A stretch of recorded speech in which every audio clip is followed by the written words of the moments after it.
সেই ছবি মানুষ গ্রহণ করে নিয়েছে এবং মানুষ বলছে ঈদের সেরা ছবি এটা। আজকে 3 নাম্বার দিন, তো 3 নাম্বার দিনই বোঝা যায় আসলে সিনেমা কোন দিকে যাবে। তো অলরেডি প্রেশার কুকারের প্রেশার বাড়া শুরু হয়ে গিয়েছে, দর্শকদের মনে প্রেশার লাগা শুরু হয়েছে এবং আপনারা দেখতে পাচ্ছেন। আমি প্রথমেই বলেছিলাম এই ছবিটা কিছুটা আমি পরাণের মতো মার্কেটিং করার চেষ্টা করেছি, যে প্রথমেই অনেক ওভার হাইপ করার ট্রাই করি নাই। আমার কাছে মনে হচ্ছিল এই ছবিটার মেন মার্কেটিং করবে অডিয়েন্স, যারা সিনেমা দেখবে। এই কারণে আপনারা খেয়াল করে দেখবেন আমাদের এই সিনেমাটা প্রথম দিনের থেকে এর পরের দিনে দর্শক অনেক বেশি, এর পরের দিনের থেকে এর পরের দিনে দর্শক অনেক বেশি। যেমন আজকে সব জায়গায় হাউসফুল সকালবেলায় হয়ে গিয়েছে এবং পরবর্তীতে ভিআইপি শো দেওয়া হয়েছে, সেটাও অলমোস্ট ফুল। তো খুবই ভালো লাগছে।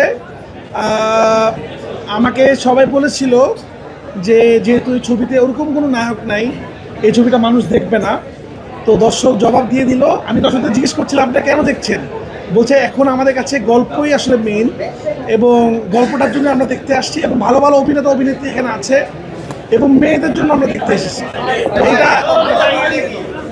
এটা আমাদের জন্য অনেক বড় ব্যাপার। এটাই আমাদের সাকসেস, যে একটা ছবি যেখানে এতগুলো নারী, সেই ছবির টিকিট হাউসফুল যাচ্ছে, সেই ছবি মানুষ গ্রহণ করে নিয়েছে এবং মানুষ বলছে ঈদের সেরা ছবি এটা। বাট আমি অবশ্যই এটা বলছি না, আমি বলবো যে আমাদের সবার ছবি সেরা, সবাই ভালো করছে। কিন্তু আমি খুব কনফিডেন্ট ছিলাম প্রেশার কুকার নিয়ে। আমি আপনাদের আগেও বলেছি, আমি জানি যে মানুষ নতুন কিছু সবসময় দেখে।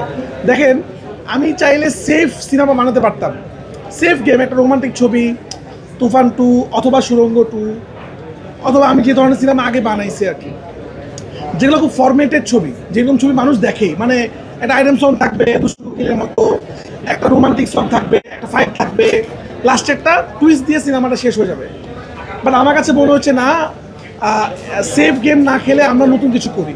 বাট আমি খুব খুশি যে এইমাত্র আমি হল থেকে বের হলাম, মানে অডিয়েন্স এই নতুন ধরনের গল্পগুলো খুব পছন্দ করছে।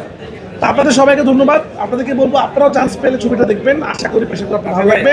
এবং দর্শকদেরকে ধন্যবাদ প্রেশার কুকার হাইপ ক্রিয়েট করার জন্য, কারণ এই হাইপটা আসলে আমরা ক্রিয়েট করি নাই, এই হাইপটা ক্রিয়েট করেছে অডিয়েন্স। Thank you. রাফি ভাই, একটু যেতে চাই যে প্রেশার কুকারের